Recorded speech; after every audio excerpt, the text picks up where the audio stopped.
ತಾನು ಬಾಲ್ಯ ವ್ಯರ್ಥವಾಗಿ ಕಳೆದು ಮಾಡಲಾರದನ್ನ ಮಾಡಿ ಯೌವನದಲ್ಲಿ ಸುಖಕ್ಕಾಗಿ ಪಡಿಬೇಕಂತ ಮಾಡಲಾರದನ್ನ ಮಾಡಿ ಈ ಆನಂದವನ್ನ ಪಡೀಲಾರದೆ ವ್ಯರ್ಥವಾದ ಕಾಲವನ್ನ ಕಳೆದನಲ್ಲ ಅಂತೇಳಿ ತಾನು ಮಾಡಿದ ಕಾರ್ಯಗಳಿಗೆ ಪಾಶ್ಚಾತ್ತಾಪವನ್ನು ಪಡುವಾಗ ಅವನು ಬರೀ ಚಿಂತೆ ಮಾಡಕತ್ತಿದ್ ನೋಡ್ರಿ. ಅಂದ್ರೆ 3 ಬಾಲ್ಯ, ಯೌವನ, ಕೌಮಾರ್ಯ 3 ಅವಸ್ಥೆ ಎದಕ್ಕೆ ಅಂದ್ರೆ ಬರೀ ಇದಕ್ಕೆ ಹೋದು.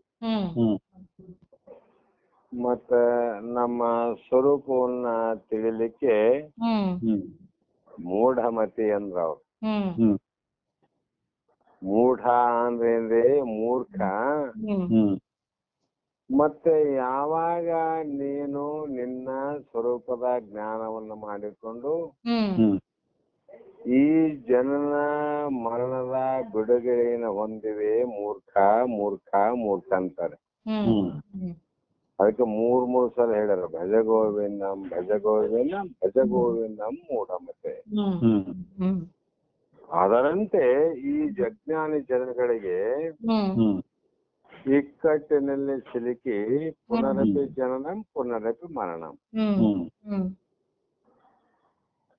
ಅದರಂತೆ ಹುಟ್ಟು ಸಾವುಗಳ ಮುಖದಲ್ಲಿ ಹಾಕಿಕೊಂಡು ಪದೇ ಪದೇ ನುಂಗ್ತದ ನೋಡ್ರಿ. ಸಾವಿನಲ್ಲಿ ಹುಟ್ಟಿಸ್ತದ್ರಿ, ಹುಟ್ಟಿದ್ದನ್ನೆಲ್ಲ ಸಾವಿನಲ್ಲಿ ತಾನು ನುಂಗುತ್ತದಂತ. ಇದಕ್ಕ ಸರಿಯಾದ ಅನುಭವ ಬೇಕಲ್ಲ ನಮಗಂದ್ರೆ, ಹಂದಿ ಅಂತ ಎಲ್ಲರಿಗೂ ಗೊತ್ತಿದ್ದು ಆ ಹಂದಿ ಅನ್ನುವಂಥದ್ದು ಹಲವಾರು ಮರಿಗಳನ್ನ ಒಂದೇ ಸಲ ಹಾಕ್ತದ. ಒಂದು ಸಲಕ್ಕ ಸುಮಾರು 8, 10, 12 ಮರಿಗಳನ್ನ ಹಾಕ್ತದ. ತಾನೇ ಹುಟ್ಟಿಸಿ ಅದ ಮರಿನ ಅಷ್ಟರಲ್ಲಿ ಯಾವ್ದಾದ್ರು ಒಂದು ಮರಿಯನ್ನ ತಾನೇ ತಿಂತದ. ಅದು ತಿನ್ನಲೇಬೇಕು, ನೇಮ್ ಅದು. ಒಂದು ಮರಿಯನ್ನ ನುಂಗಿದಾಗ ಮಾತ್ರ ಅದು ಮೊದಲಿನಂತೆ ಆಕ್ಟಿವ್ ಆಗ್ತದೆ, ಇಲ್ಲಂದ್ರೆ ಅದು ಬದುಕೋದಿಲ್ಲ. ಅವು ಕೆಲವು ಪ್ರಾಣಿಗಳ ವಿಶೇಷತೆ ಅವ. ಅದ್ರಂಗೆ ಇದೇನು ತಾನೇ ಹುಟ್ಟಿಸ್ತು ಮತ್ತೆ ತಾನೇ ನುಂಗಿತ್ ನೋಡ್ರಿ. ನಮ್ಮನ್ನ ಯಾರು ಹುಟ್ಟಿಸ್ಯಾರಿ? ಅಜ್ಞಾನಿ ಹುಟ್ಟಿಸ್ಯಾರ, ಅಜ್ಞಾನಿ ನುಂಗುತ್ತದ. ಈ ರೀತಿ ಪದೇ ಪದೇ ನುಂಗುತ್ತದ. ಹಂದಿ ಆದ್ರೆ ಒಂದೇ ಮರಿಯನ್ನ ಒಂದು ಸಲ ನುಂಗುತ್ತದ, ಮತ್ತೆ ಪುನಃ ಇನ್ನೊಂದು ಸಲ ಮರಿಗಳನ್ನ ಹಾಕುವಾಗ ಮತ್ತೊಂದು ನುಂಗುವುದು. ಆ ಪ್ರಶ್ನೆ ಬೇರೆ. ಕೆಲವು ಮರಿಗಳಾದರೂ ಬದುಕಲಿಕ್ಕೆ ಬಿಡ್ತದ. ಅದು ಮುತ್ತದೇವತೆ ಹಂಗಲ್ರಿ. ಒಂದು ಜನ್ಮದಲ್ಲಿ ಕೂಡ ಉದ್ಧಾರ ಆಗಿ ಇರ್ಲಿ ಬಿಡಂತೇಳಿ ಕರುಣೆ ಮಾಡಿಲ್ಲ ಅದು. ಎಲ್ಲಾ ಜನ್ಮದಲ್ಲಿ ಹುಟ್ಟಿಸೋದು, ಎಲ್ಲಾ ಜನ್ಮದಲ್ಲಿ ನುಂಗಿ ಹಾಕೋದು. ಕಾರಣ ಈ ಮುತ್ತಿಗೆ ತುತ್ತಾಗುವವರು ಅವರೆಲ್ಲರೂ. ಈ ರೀತಿ ಮೃತ್ಯುವಿಗೆ ಅಂದ್ರೆ ಮರಣಕ್ಕೆ ತುತ್ತಾಗುವವರು ಎಲ್ಲರೂ. ಯಾರು ಇದರಲ್ಲಿ ಶ್ರುತಿ ಗುರು ಪಥ ಹೀನರಾದ ಅಜ್ಞಾನಿಗಳು. ಇವ್ರಿಗೆ ಏನಂದ್ರಿ? ಶ್ರುತಿ ಅಂದ್ರೆ ವೇದ ಮತ್ತು ಗುರುಪಥ. ಗುರು ಹಾಕಿಕೊಟ್ಟ ಮಾರ್ಗದಲ್ಲಿ ನಡೆಯಲಾರದೆ ತಮ್ಮ ಪಥವನ್ನ ಸಂದರ್ಭಕ್ಕ ಅನುಸಾರವಾಗಿ ಬದಲಾಯಿಸುವಂತ ಜೀವಿಗಳೇನಾರ ಇವರೆಲ್ಲರೂ ಗುರುಪಥ ಹೀನರಾದ ಅಜ್ಞಾನಿಗಳು. ಯಾಕಂದ್ರೆ ಅವ್ರು ಹೇಳ್ತಾರೆ, ಇದೇ ಮಾರ್ಗವಾಗಿ ಹೋಗ್ರಿ, ನಿಮ್ಗೆ ಕಲ್ಯಾಣ ಆಗ್ತದ, ಜ್ಞಾನ ಆಗ್ತದ, ಮುಕ್ತರಾಗ್ತಾರಂತ. ಮತ್ತ ಈ ದಾರಿಯನ್ನ ಬಿಟ್ಟು ಹೋದ್ರೆ ಅನಂತರಮ ಅಜ್ಞಾನಿಗಳು. ಕಾರಣ ನರನಾಗಿದ್ದರು ಮನುಷ್ಯನಾಗಿದ್ದರು ತಮ್ಮ ಸ್ವರೂಪವನ್ನ ಅರಿಯದವರಾದ ಕಾರಣ ಇವರಿಗೆ ಕುರಿಗಳೆನ್ನಬೇಕು.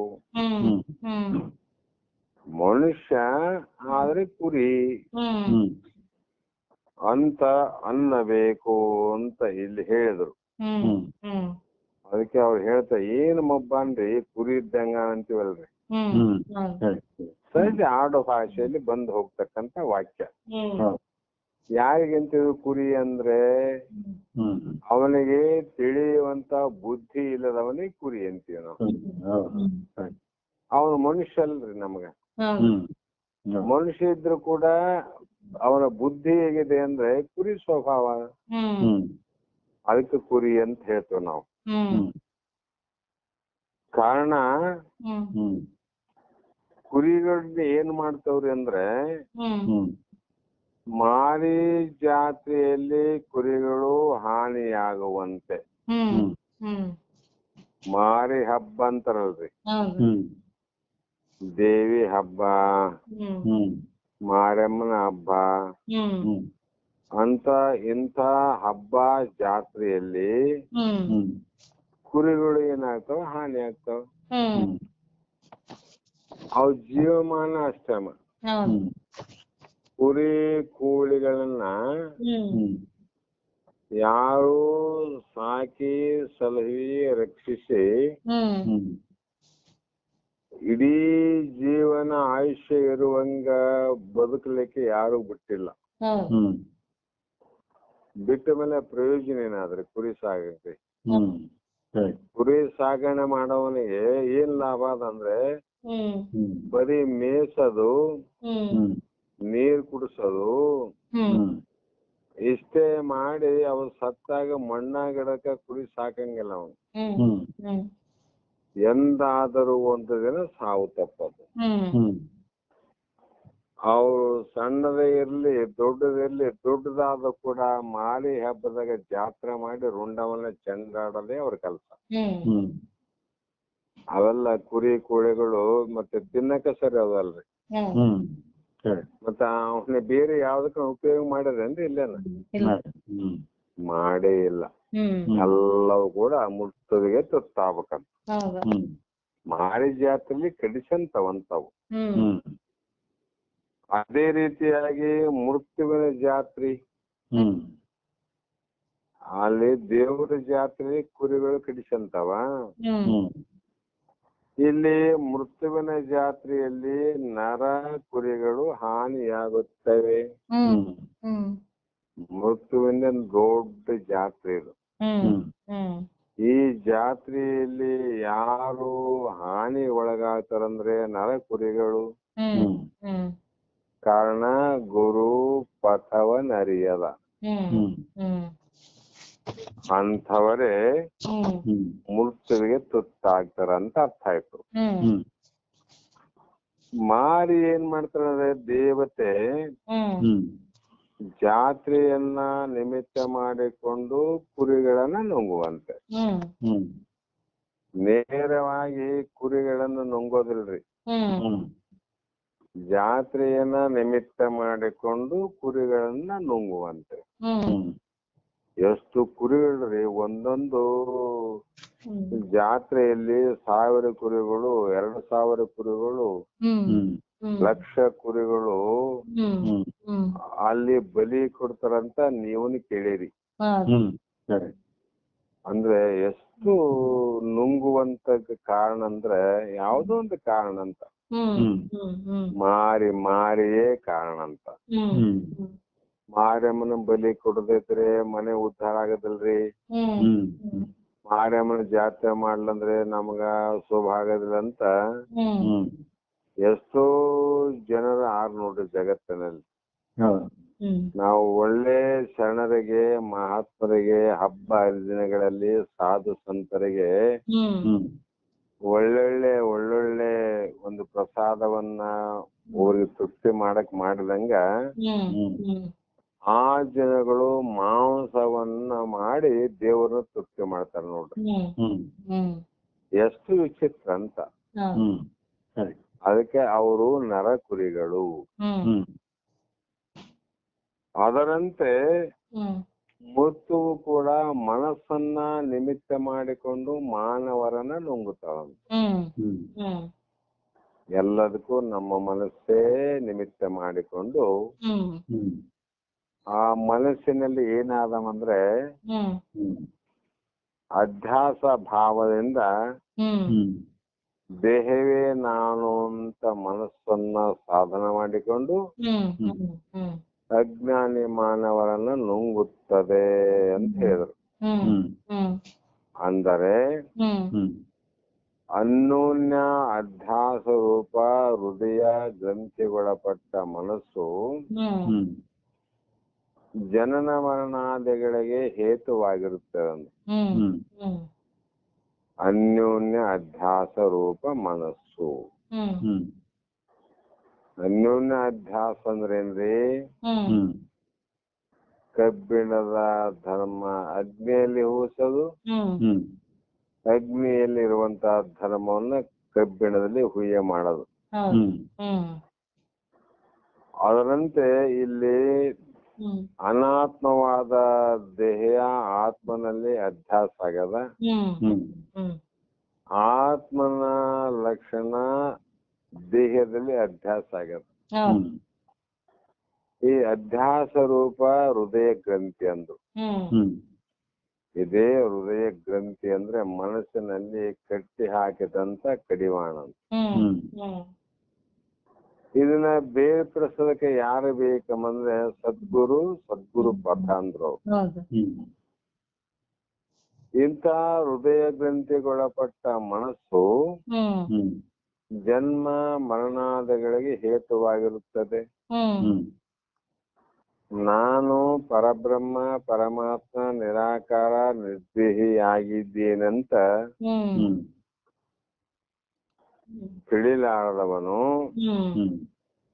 ಈ ದೇಹವೇ ನಾನು, ದೇಹಕ್ಕೆ ಬರುವಂತ ಜನನ, ದೇಹಕ್ಕೆ ಬರುವಂತ ಮರಣ, ಮನಸ್ಸಿಗಾಗುವಂತ ಸುಖ ದುಃಖ, ಬುದ್ಧಿಗಾಗುವಂತ ನಿಶ್ಚಯ ಮತ್ತು ನಿರ್ಣಯ, ಇವೆಲ್ಲವೂ ನಾನೇ ನನ್ನವೇ ಅಂತ ತಿಳ್ಕೊಂಡು ಜನ್ಮ ಮರಣಾದಿಗಳಿಗೆ ಜೀವಿಸಾರ ನೋಡ್ರಿ. ನಿಜವಾಗಿ ನಮಗಾದ್ರೆ ನಮ್ಮ ಜನನ ಮರಣ ಇಲ್ಲ ಅಂತ ಅರಿವು ನಿರಾಕಾರ ಆದದು. ತಾನು ನಿರಾಕಾರವಿದ್ದು ಆಕಾರವೆಲ್ಲವನ್ನ ಅರ್ಥ ಮಾಡ್ತದ್ರದು.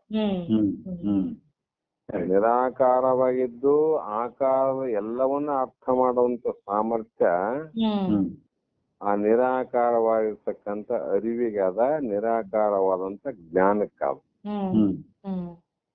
ಅಷ್ಟು ಇದ್ರೂ ಕೂಡ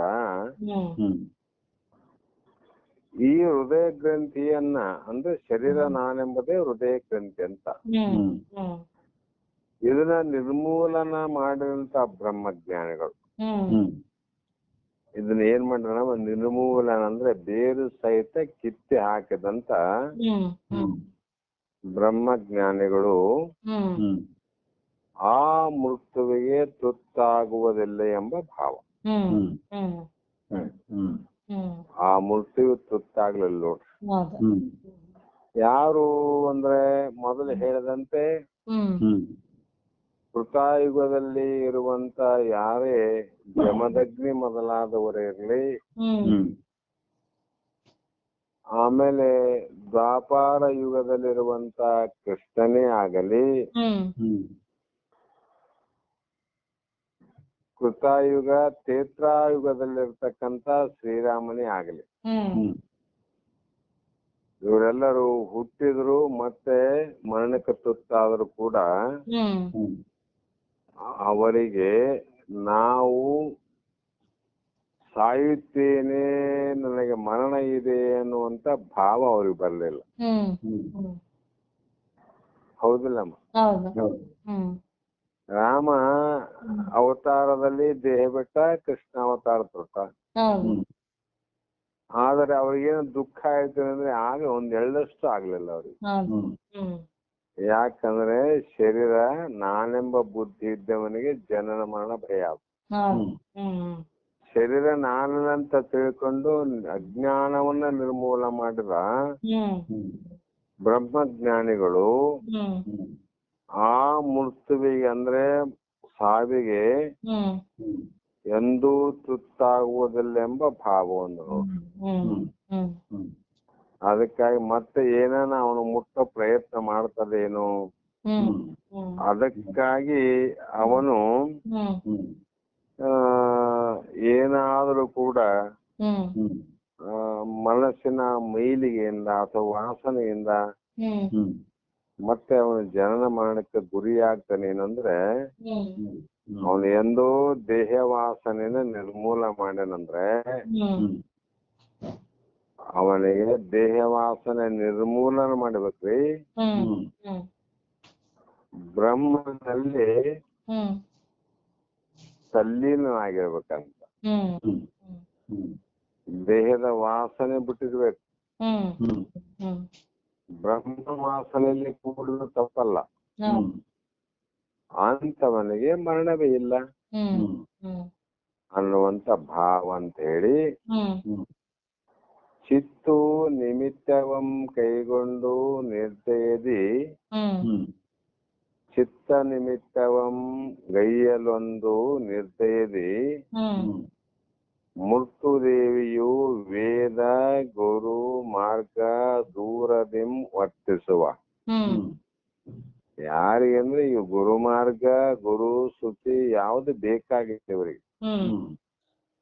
ಆ ರೀತಿ ವರ್ತನ ಮಾಡುವ ನರಗುರಿಗಳನ್ನು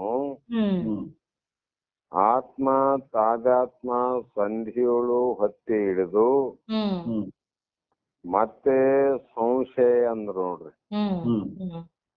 ಸಂಶಯ ಎಂಬ ಹಲ್ಲುಗಳೆಂಬ ಜಿಗಿದಾಡಿ ಒಂದ್ಸಲ ದೇಹ ನಾನು ಆತ್ಮ ನಾನು, ಆತ್ಮ ನಾನು ದೇಹ ನಾನು, ದೇಹ ನಾನು ಆತ್ಮ ನಾನು ಅನ್ನುವಂತ ಸಂಶಯ ಬರ್ತಾವಲ್ಲಮ್ಮ. ಈ ಸಂಶಯವೇ ಹಲ್ಲುಗಳಂತ. ಆ ಹಲ್ಲುಗಳಿಂದ ಜಿಗಿದಾಡಿ ಸತ್ತು ಹುಟ್ಟುವ ರೂಪ ಮುಖದಿಂದ ಬಿಡದಂತೆ ತುತ್ತು ಮಾಡುತ್ತಾ ನುಂಗಿ ನೀಗುಡಿವ ಈ ಲೋಕದವರೆಲ್ಲ ತಿಳಿಯುವಂತೆ.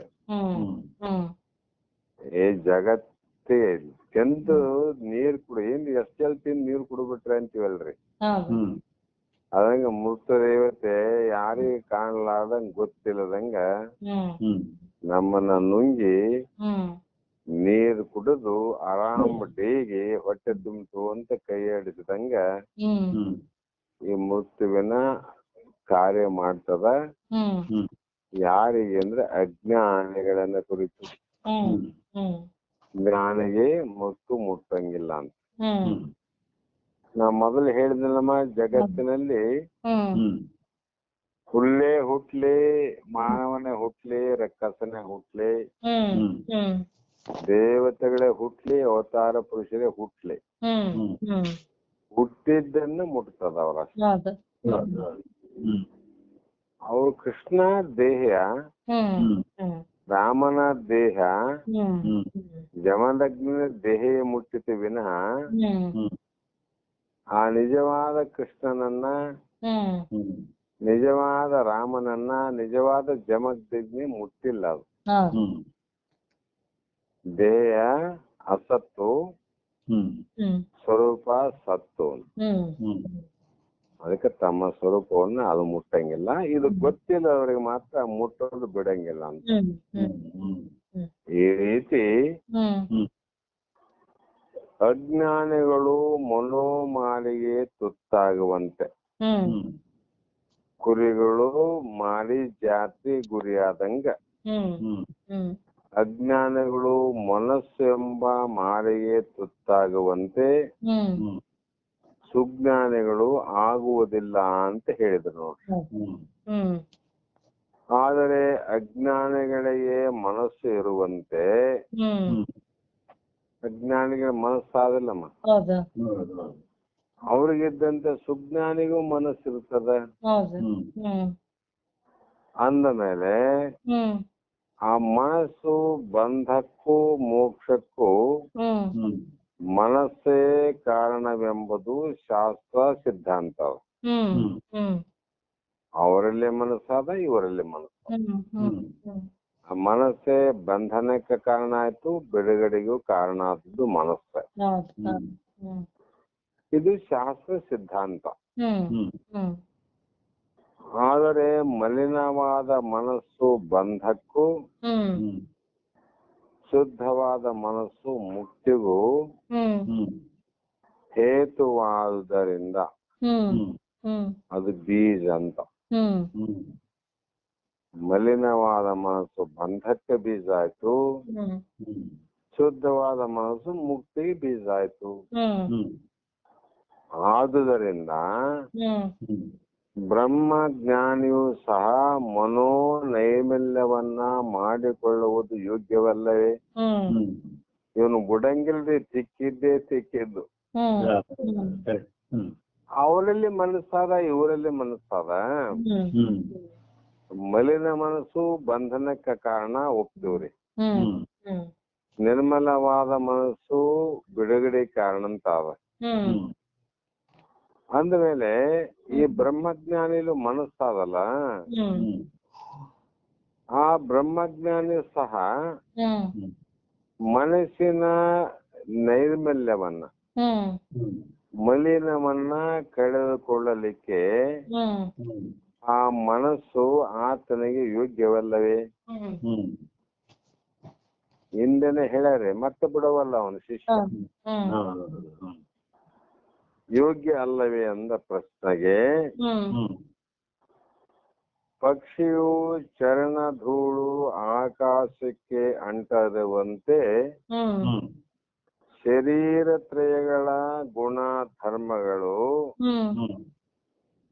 ಆತ್ಮನಿಗೆ ಅಂಟಿಕೊಳ್ಳುವುದಿಲ್ಲ ಎಂಬ ಉತ್ತರವನ್ನ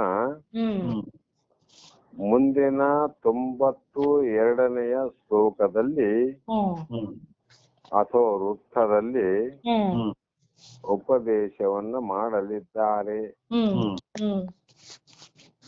ಆ ಕಾರಣ ಆತ್ಮ ಶರೀರತ್ರಯ ಅಂದ್ರು ನಮ್ಮ ಸ್ಥೂಲ ಸೂಕ್ಷ್ಮ ಕಾರಣ ಮೂರಕ್ಕೂ ಆತ ಆ ಮೂರರ ಗುಣಗಳಿಗೂ ಆ ಮೂರುಗಳ ಧರ್ಮಕ್ಕೂ ಅವನು ರಹಿತನು, ಅಂದ್ರೆ ಬೇರೆಯಾಗಿರುವನು. ಅಂದಾಗ ಇದರ ಶುದ್ಧಿಗೋಸ್ಕರವಾಗಿ, ಮಲಿನತ್ವವನ್ನು ಕಳೆದುಕೊಳ್ಳುವುದಕ್ಕೋಸ್ಕರವಾಗಿ ಆ ಮನಸ್ಸನ್ನುವಂಥದನ್ನ ಯಾಕೆ ಉಪಯೋಗವನ್ನ ಮಾಡಿಕೊಳ್ಳುವುದಿಲ್ಲ ಅಂದ್ರೆ ಇದಕ್ಕಾಗಿ ಅನ್ನುವಂಥದ್ದನ್ನ ಈ ಮುಂದಿನ ಶ್ಲೋಕದಲ್ಲಿ ಹೇಳುವರಿದ್ದಾರಮ್ಮ. ಅದನ್ನು ನಾಳೆ ದಿನ ಮತ್ತೆ ವಿಚಾರ ಮಾಡೋಣ ಅಂತಕ್ಕಂತ ಮಾತಿಗೆ ಮಂಗಲವನ್ನು ಹೇಳೋಣ. ನಾಳೆ ದಿವಸ ಮತ್ತೆ ಪುನಃ ಇದನ್ನ ವಿಚಾರವನ್ನು ಮಾಡೋಣ. ಒಳ್ಳೇದಾಯ್ತು. ನಮಸ್ಕಾರ. ನಮಸ್ಕಾರ.